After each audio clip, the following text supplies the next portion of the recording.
Ok, hoy vamos a repasar un poquito algunos apuntes de anatomía y fisiología que ustedes ya lo conocen. No es nada nuevo, es simplemente recordar. Todos sabemos que normalmente todos tenemos dos riñones. Sin embargo, eh, hay alguien que puede nacer con un solo riñón y como no hay una detección temprana, porque es ilógico que nos tomemos una ecografía cuando recién nacemos, ¿no? Ni hagamos un chequeo al año, ni a los 5 años, ¿no? No es como hacernos una tomografía al recién nacido para ver si tengo un defecto, ¿no? No, no es así. Lo bueno es que con un riñón se puede vivir, se puede compensar la carga de la función del riñón. Por lo tanto, es asintomático, pasa silente y el paciente generalmente se da cuenta o por un chequeo de rutina o por una patología o por alguna situación que llega a una atención no nefrológica. Por ejemplo, tiene un cólico y dentro de esa valoración le hacen un examen. Del abdomen para ver pues esa patología, ¿no? Ahora, los riñones tienen una ubicación bien especial, que es en la zona retroperitoneal, ¿no? Los riñones tienen en el retroperitoneo entre D11 y L3. El riñón derecho está desplazado por el hígado 12 milímetros más bajo que el riñón izquierdo. El riñón adulto mide unos 10 a 12 por 5 a 6 por 2.5 a 3. O sea, 12 por 6 por 3, ¿no? Lo que nos enseñaron en algún momento en anatomía. Un peso aproximadamente mayor en el varón que en la mujer, corresponde a 140 y 125 respectivamente. Es casi, digamos, un 85% del peso por la masa nefronal. O sea, 1 millón de nefronas en el varón y alrededor de 850.000 en la mujer, ¿no? Y por eso es que justifica un poquito más de peso en el varón y menos peso en la mujer. Cada riñón en realidad tiene una estructura macroscópica y microscópica. Si nosotros hacemos un corte sagital de uno de los riñones, en un punterito, ratito. Nosotros hacemos un corte sagital de uno de los riñones, vamos a encontrar la parte de la corteza, que es la parte más externa, y la parte de la médula, que es la parte más interna, macroscópicamente. La parte externa va a tener un color marrón oscuro, ¿no? Un poquito más oscuro, mientras que la médula un poquito más interna, ¿no? Eh, respecto a esos puntos, ¿no? Un poquito más interna de la pelvis renal. Entonces, una corteza externa de color marrón eh, eh, es típico de un paciente donde vamos a poder visualizar esta corteza que tiene alrededor de 20 milímetros o de 2 centímetros, ¿correcto? Y entonces ecográficamente nosotros decimos que cuando tenemos una corteza de 20 milímetros estamos bien. Lo mínimo es 16. De 16 a 20, digamos que es una corteza regular, adecuada. Cuando la corteza es menor de 16, 15, 14, 13, ya es un paciente que tiene un grado de insuficiencia renal. Y cuando es menos de 12, prácticamente ya es un grado avanzado si es que ya no está en hemodiálisis, ¿no? Entonces, todo paciente con insuficiencia renal va a tener una corteza debajo de 16. En la parte interna de la médula, ustedes saben que anatómicamente tenemos a la pelvis renal con los cálices, con las papilas y ahora en las pirámides renales, ¿no? Entonces, todo ese espacio que nos va a quedar es la médula, ¿correcto? Vamos a tener esta circunstancia de la médula. Asimismo, cuando nosotros vemos anatómicamente los reparos, las costillas, como está en la región retroperitoneal, está en la zona posterior de la zona lumbar, vamos a encontrar que están cubiertos por la 11ª y por la 12ª costilla y va a ser vulnerable el polo inferior, ¿no? Básicamente el polo inferior va a ser no cubierta por las costillas, por lo tanto es vulnerable para golpes y es allí donde hacemos la biopsia renal, ¿sí? En estos polos inferiores. Entonces, nosotros no hacemos biopsia renal ni lóbulo medio ni superior porque hay riesgo de poder chocar con alguna estructura anatómica. Lo que sí hacemos nosotros es la biopsia en el polo inferior. Ok. Dentro de este contexto del polo inferior, eh, no habría mayor impasse respecto a realizar una biopsia. Pero a su vez, en este gráfico ya tenemos la corteza, tenemos la cápsula que rodea las papilas, los cálices mayores, menores, la pelvis, el hilio y el uréter, donde va a desembocar la orina a la vejiga. Entonces los riñones están sobre un colchón graso, ¿no? Es una grasa perirenal, ¿no? Están ahí, aparte que están sostenidos por el uréter, por la arteria y vena renal, pero como que hay una camita de un colchón graso donde asientan los riñones. Entonces cuando yo salto, mis riñones van a subir y bajar, pero obviamente no se van a descolgar, ¿no? Porque están dentro de ese lecho. Sin embargo, también vamos a tener una situación importante que el riñón recibe el 20% del gasto cardíaco, un flujo sanguíneo renal aproximadamente de 1100 mililitros por minuto y un flujo plasmático renal en 600 mililitros por minuto aproximadamente. La filtración glomerular es de 120 mililitros por minuto. Esa es la filtración glomerular de 120 mililitros por minuto, que es la tasa de filtración glomerular. Eso es lo normal, entre 120 y 140 más o menos. Entonces, cuando hablemos de la filtración glomerular o la tasa de filtración glomerular, ese es el valor que uno busca, entre 120 y 140. Esa es la filtración. Ese es mi riñón normal, cómo está filtrando. Entonces, 20% del gasto cardíaco, la quinta parte del gasto va al riñón. Por lo tanto, cuando un riñón se malogra, ¿no? Va a tener problemas en el gasto cardíaco. Perdón, cuando un corazón se malogra, va a tener problemas en el gasto cardíaco, puede entrar alguna insuficiencia cardíaca y posteriormente vamos a poder tener algún problema de lo que tendríamos como alteración renal. Y entonces todos conocemos que tenemos la parte vascular, tenemos una arteria y una vena renal que conforme va ingresando a nuestro riñón, la arteria renal va desembolcándose como arteria arcuata, arteria arteriola deferente, arteriola deferente, ¿no? Tenemos a las papilas, a los cálices mayores, los cálices menores, ¿no? Dentro de este contexto que ustedes lo conocen muy bien. ¿Quién es lo fundamental en un riñón? La nefrona.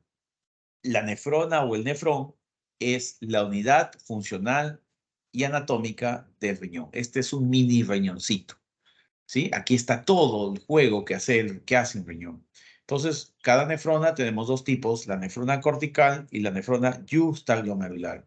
La nefrona cortical, sus corpúsculos renales están en la parte más externa de la corteza, ¿sí? La parte más externa de la corteza, que con su asa de Henle más corta. Entonces ingresa a la médula, pero ahí nomás como que termina, no profundiza más hacia la médula. Esa es la nefrona cortical porque el corpúsculo renal o el glomérulo está bien tirado hacia la corteza. Mientras que la nefrona justaglomerular es la que está pegada a la corteza, pero está pegada en la parte inferior, en el tercio interno de la corteza y está mucho más profunda hacia la médula, las asas de Henle. Es importante este tipo de nefronas porque es la que participa en el mecanismo de contracorriente, es decir, en el mecanismo de concentración de la orina. Entonces, ¿cuáles son las funciones del riñón? Ustedes la conocen, simplemente vamos a tratar de repasar muy rápidamente la función de excreción, de regulación, endocrinológica, metabólica. Filtran plasma, regulan la osmolaridad, excreción de productos de desecho, regulación de equilibrio hídrico y electrolítico, la regulación ácido-base, la presión arterial, la producción de eritrocitos, el metabolismo de la vitamina D3, el colecalciferol, la estimulación del pH, del PTH, la FGF23, el calcio, el fósforo son importantes reguladores de este metabolismo de la producción del calcitriol.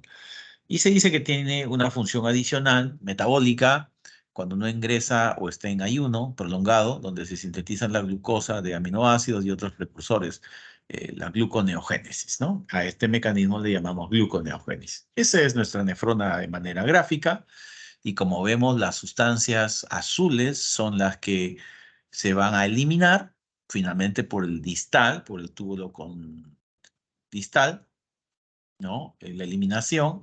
Sin embargo, habrá otras sustancias como las rojitas que no se van a eliminar, van a la sangre. Entonces, como ven aquí, tenemos una arteriola que ingresa la sangre al glomérulo. De esto se reabsorberá lo que se necesita, como el sodio, como el potasio, como el bicarbonato y otros iones, se van a reabsorber.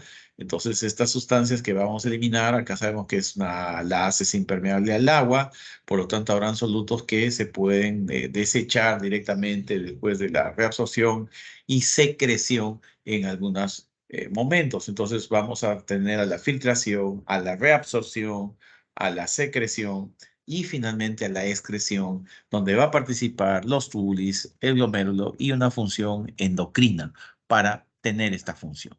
Pero esto no es tan fácil, así como vemos en el gráfico. Como vemos en el gráfico,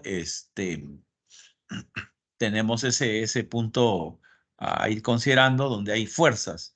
La presión de Bowman, que está en la cápsula básicamente, la presión hidrostática y la presión coloidemótica o oncótica, pero aquí es como coloidemótica, pero en la parte glomerular. ¿Qué quiere decir? Que entra la sangre a través de la arteriola aferente, igualmente sale, pero acá hay juego de presiones. Entonces, si esto está a mayor presión, habrá mayor salida de proteínas. Pero si está a una presión normal, será lo normal que tenga que salir. ¿Ok? Por lo tanto, necesitamos un diferencial de esta presión neta para que todo el proceso se dé de manera formal y regular, sin aumentar ni disminuir la excreción de proteínas en 10. Entonces, esto es una pregunta muy común en los exámenes, donde la presión de filtración neta es 10, ¿sí? Es 10.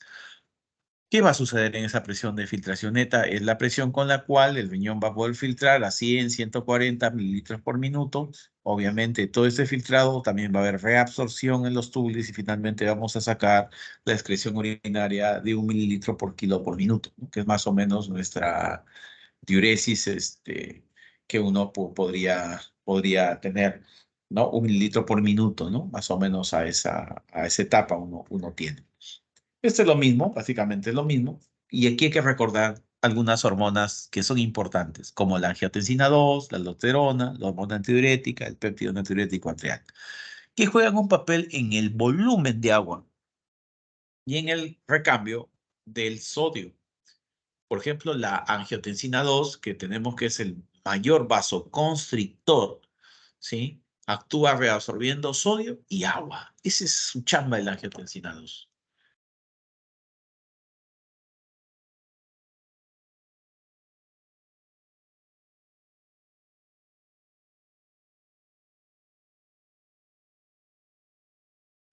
Doctor,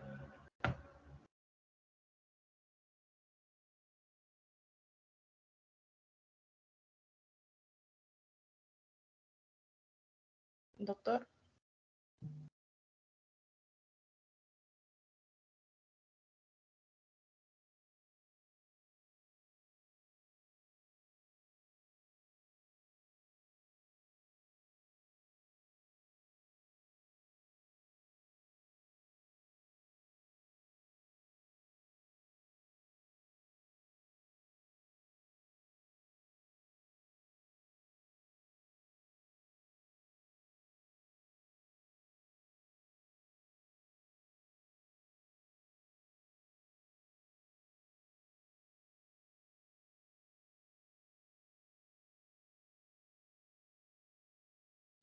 doctor.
Ok, entonces estos mecanismos de acción son importantes a tener en cuenta, como la aldosterona, ¿no? Esta aldosterona que tiene que ver con la reabsorción de lo que es agua y sal y con la expresión del potasio, ¿no?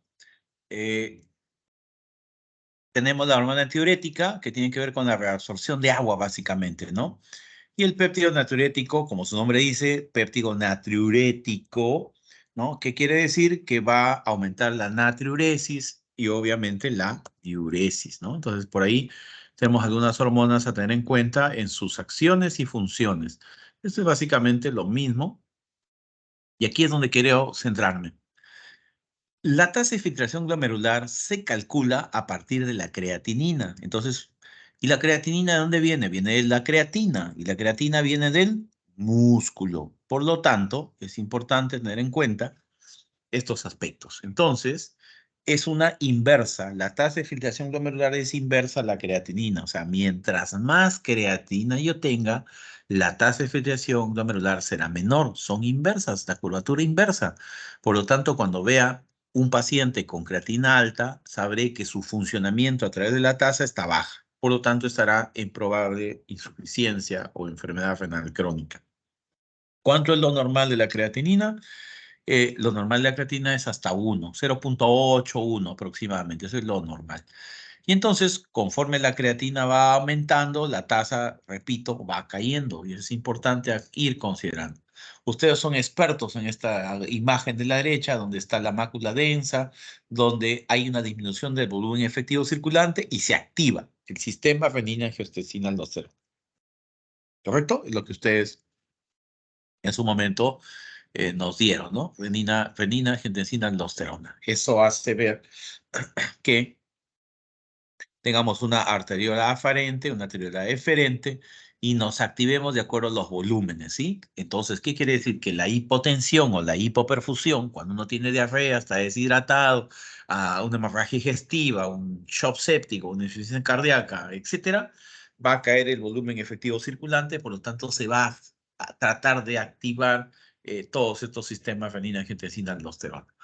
Es importante tener en cuenta estos puntos a ir considerando dentro de este contexto, ¿no? Para poder tener estas características. Entonces, aquí está nuestro sistema renina-angiotensina-aldosterona. Cuando cae el flujo sanguíneo renal, ¿no? Esto se empieza a activar. Al activarse prácticamente en las células yuxtaglomerulares se secreta la renina, el cual es un cofactor o una enzima que hace que el angiotensinógeno pase a angiotensina 2 a través de la enzima de convertidora de la angiotensina en el pulmón pase a angiotensina 2 y así sucesivamente va con la aldosterona y esta tiene que ver con la mayor reabsorción de agua, de cloro y de lo que es potasio, ¿no? La mayor, pero aquí es secreción de potasio. Entonces la aldosterona va a aumentar mayor secreción de potasio, reabsorción de agua y reabsorción de sal. Y entonces esta tasa de filtración glomerular se puede calcular. Miren acá, por favor, donde está el puntero, la fórmula de Cookroff-Gault. Esta es una fórmula importante en la cual nosotros vamos a poder calcular la tasa de filtración glomerular. Solamente la parte negrita es cuando es varón y cuando es mujer se multiplica, como ven ahí, por 0.85 al resultado final de lo que sería la parte del varón. Vamos a hacer un ejemplo bien práctico. Atentos, por favor, que les voy a preguntar a alguno de ustedes. ¿Ya? Vamos, por favor, atentos. Aquí tengo la lista. Un ratito, vamos a ver para tomar nota y puntos. Ok. ¿A qué es igual la tasa de filtración glomerular? Numerador, 140 menos la edad por el peso en numerador, que está en kilos, y en el denominador, creatinina en miligramos por decilitro por 72. Miren, solo tienen que reemplazar. ¿Cuánto sale el resultado? Si la edad es 40, el peso es 72 y la creatina 1, y estamos hablando de un varón. ¿Ok? A ver. Edad 40, peso 72, creatinina 1 y estamos hablando de un varón. Vamos, es Johan. Hola Johan, ¿estás? Sí, Ahí sí, está. doctor. A ver, haz el cálculo para la fórmula de Crooked Gold. Edad 40, creatinina 1 y peso 72 cuando es varón. O sea, no tienes que multiplicar por 0.85, ¿no? Lo que te sale ahí. ¿Cuánto te saldría? A ver, 100, doctor. ya es una buena opción. A ver, un juez más. ¿El paciente Daisy, es mujer o varón, varón, doctor? varón, varón, Ah, ya, varón. ya. Daisy, Sí, doctor. ¿Cuánto es a el ver, peso? Daisy. El peso es 72, la edad es 40 y la creatina es 1. ¿Cuánto sale?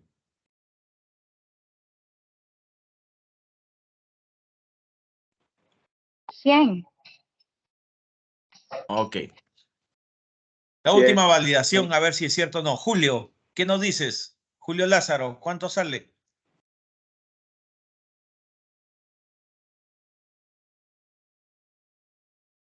Julio, ¿cuánto nos sale la ecuación? Edad 40, peso 72, creatina 1. ¿Está ahí? Se fue, ¿no? Se fue. Vamos a sacar la lista. Bueno, es como que llamamos lista. No está Julio. Ok, regresamos. Doctor, ¿qué estoy? Ahí Doctor, estás. Ah, carambas. sí, ¿Cuánto te sí, sale? estoy en Edad clase. 40, peso Sale 72 100, y doctor. creatina 1. Aplicando esta fórmula para Crooked Gold. Sale 100, doctor. Porque la Correcto, edad es excelente. 40, se resta, peso se elimina de Ajá. 72 y termina 1. Perfecto, Es excelente. varón. Así es. Ok, bien. Los tres dieron en el clavo.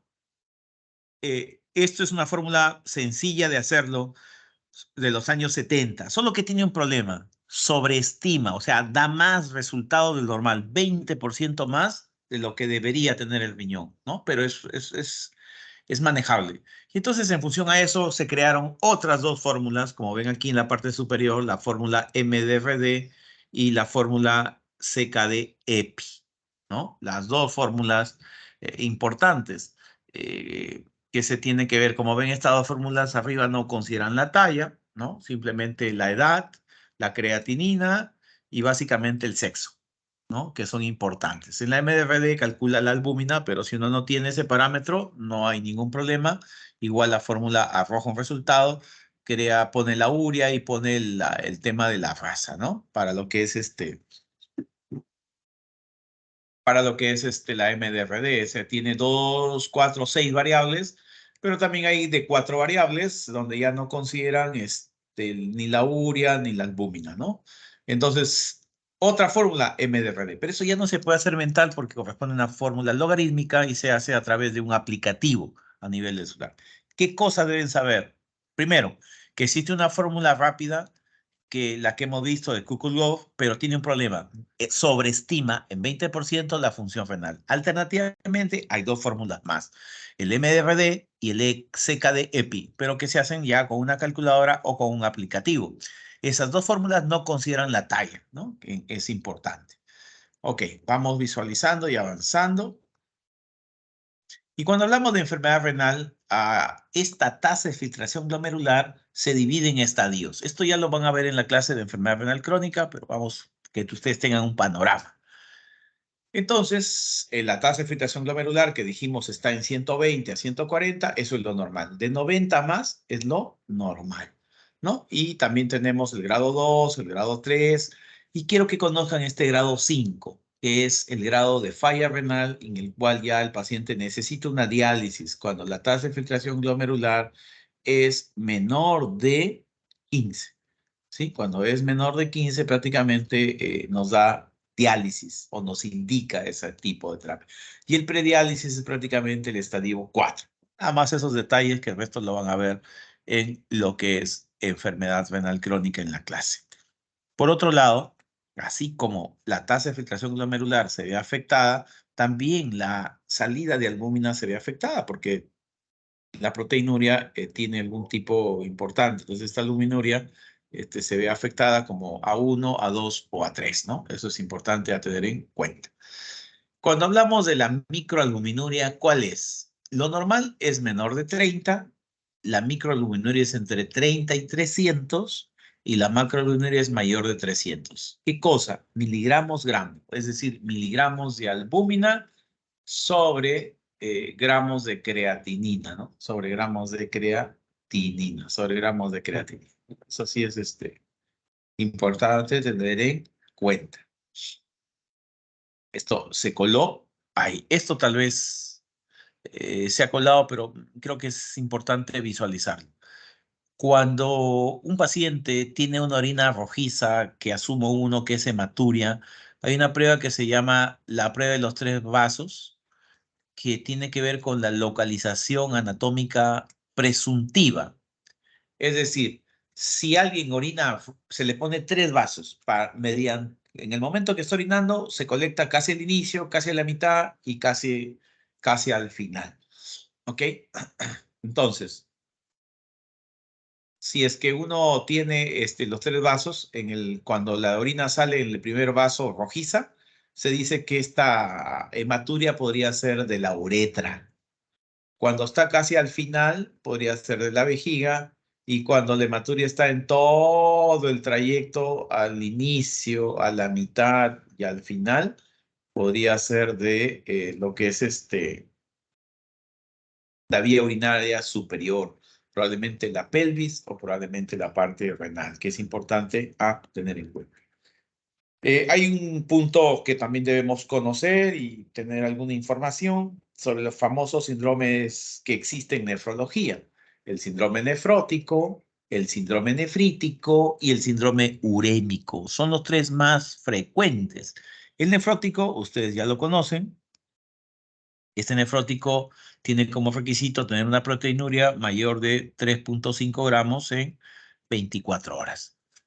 El nefrítico, la proteinuria no pasa tanto como 3.5 gramos y básicamente predomina ¿qué cosa? La hematuria. Va a predominar un poquito más lo que es la hematuria, que es importante a tener en cuenta.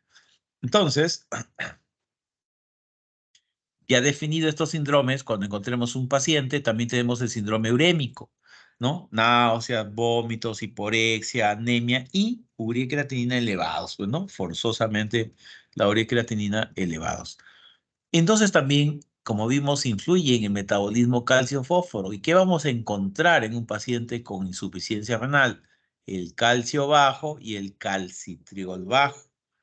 El fósforo, ¿no? El fósforo alto y el PTH alto, ¿no? Esas dos circunstancias lo vamos nosotros a ir también determinando para mirar a este punto o no, ¿sí?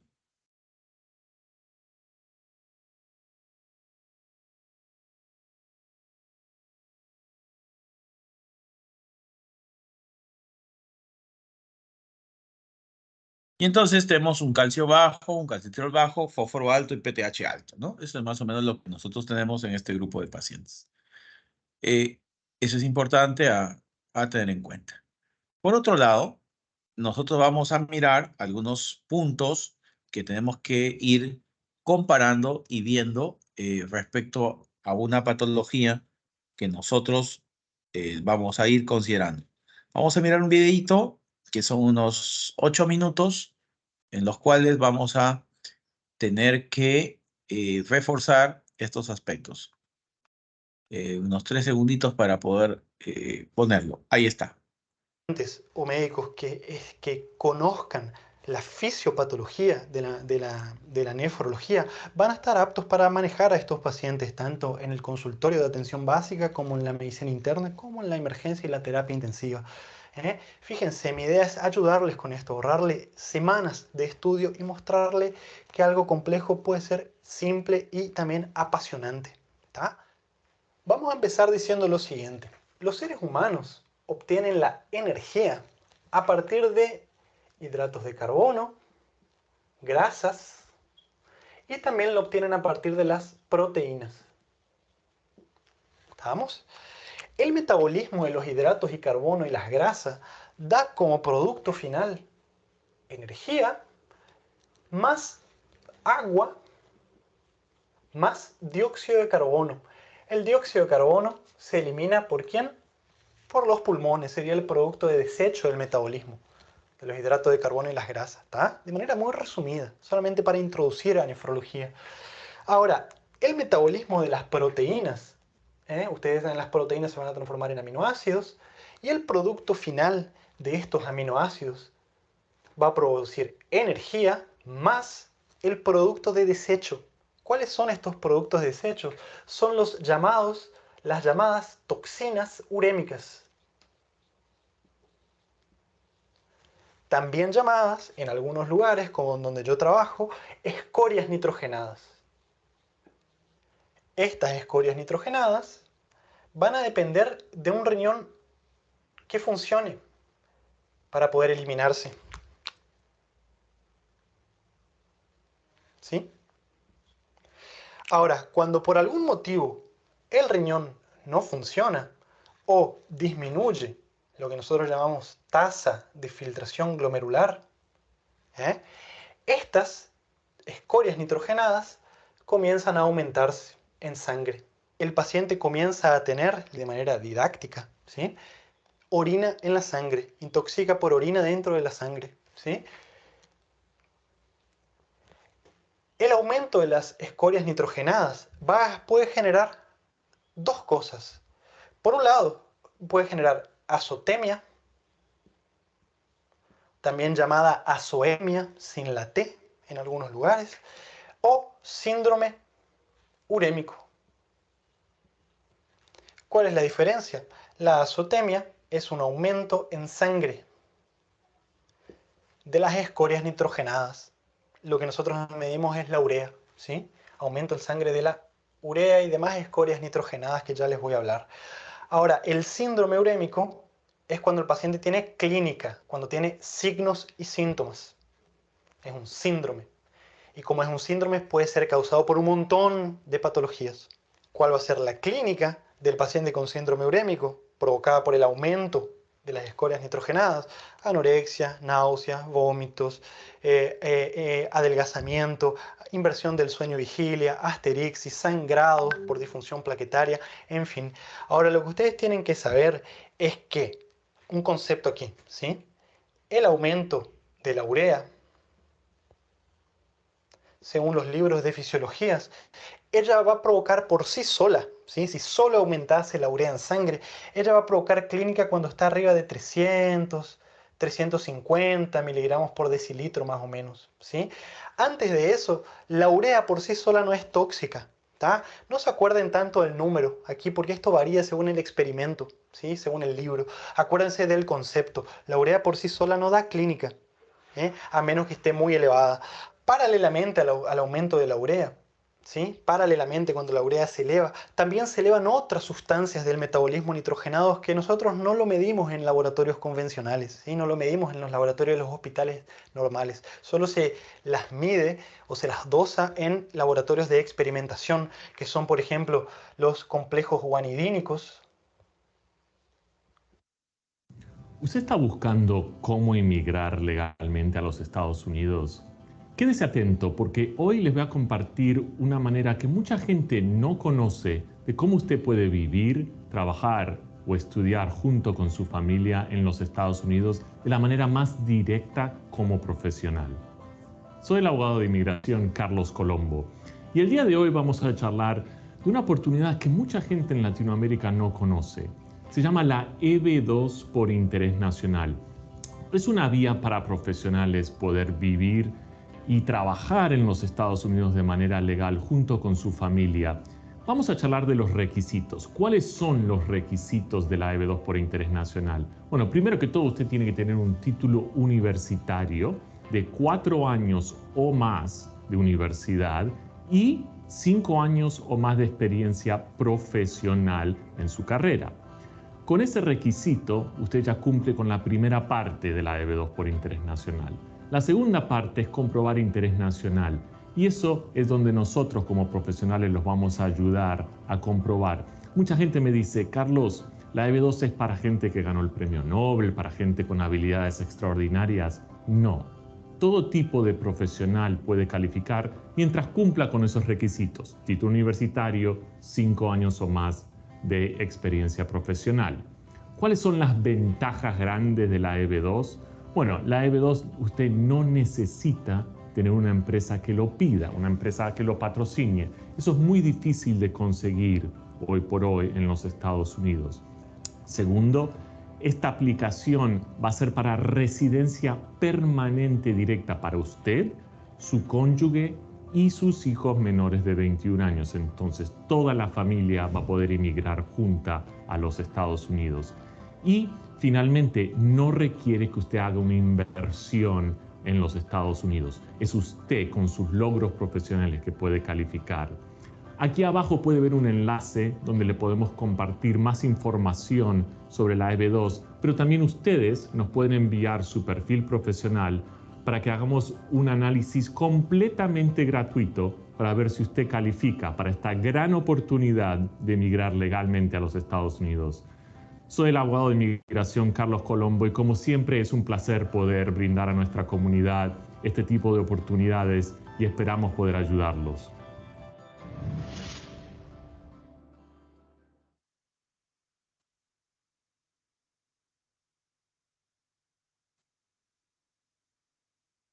Este pequeño aparatito puede alinear tus dientes sin necesidad de usar brackets. La mala mordida o maloclusión dental nos puede causar cierta inseguridad al sonreír y también algunos problemas de salud como acumulación de placa, inflamación de las encías, tensión en la mandíbula, entre otros. Por muchos años, la solución más efectiva para la maloclusión fueron los brackets.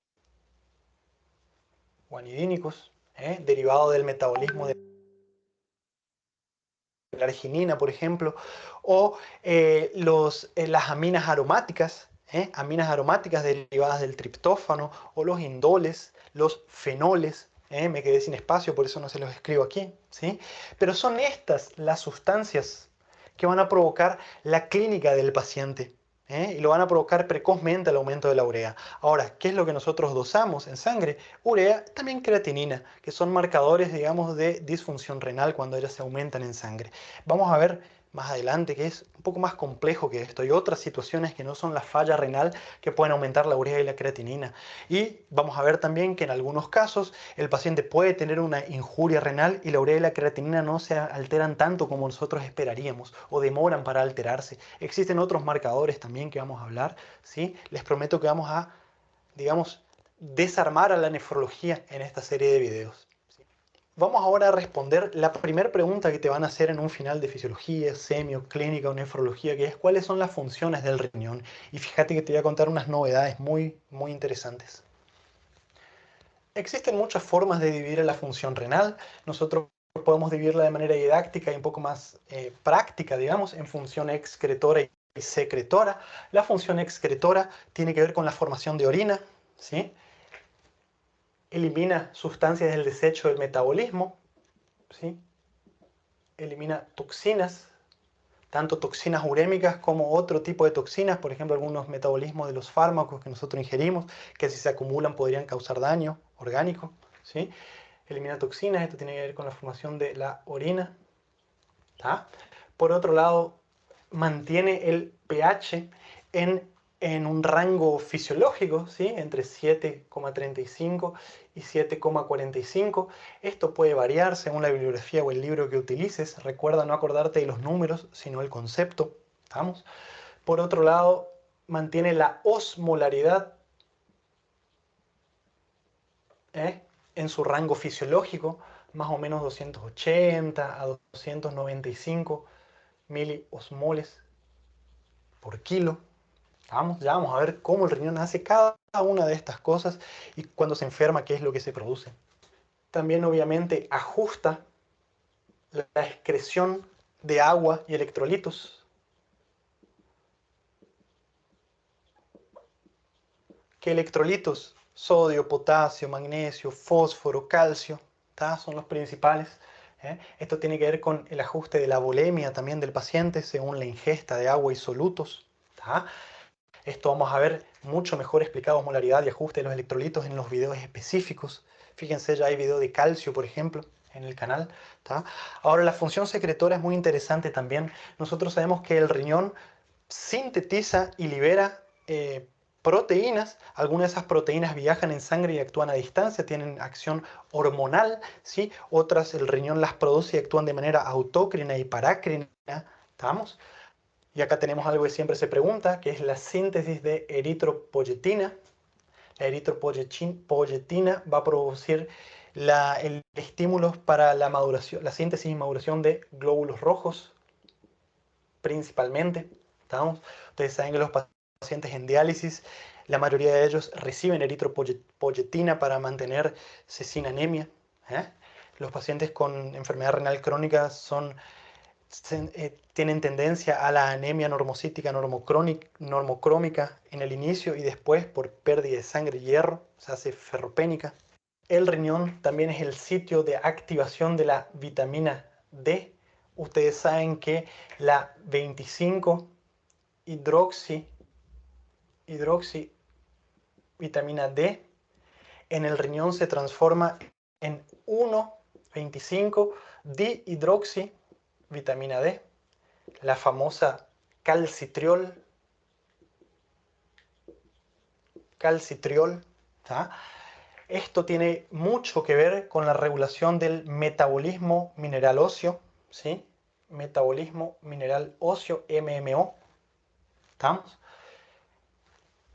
El riñón también sintetiza y secreta, por ejemplo, renina. Cuando el riñón sensa que tenemos una hipovolemia, sintetiza renina y esto tiene que ver con el sistema renina-angiotensina. Hay un video específico de esto en el canal. ¿Estamos?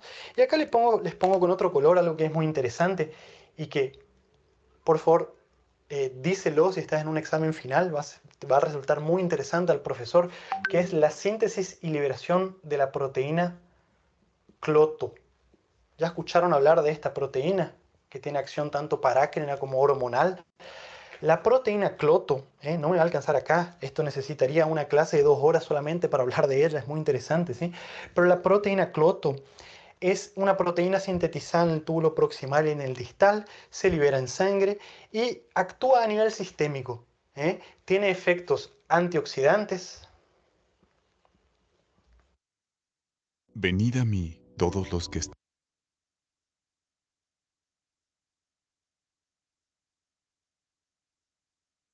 Bueno, vamos a cerrar este video que nos ha servido un poquito para poder enfocar y mirar algunos cosas adicionales. No sé si habrá alguna pregunta. Ok, de no ser así, más bien agradecer por su participación y paciencia. Nos estamos viendo la siguiente ponencia. Gracias. Muchas gracias, doctor. Gracias, doctor.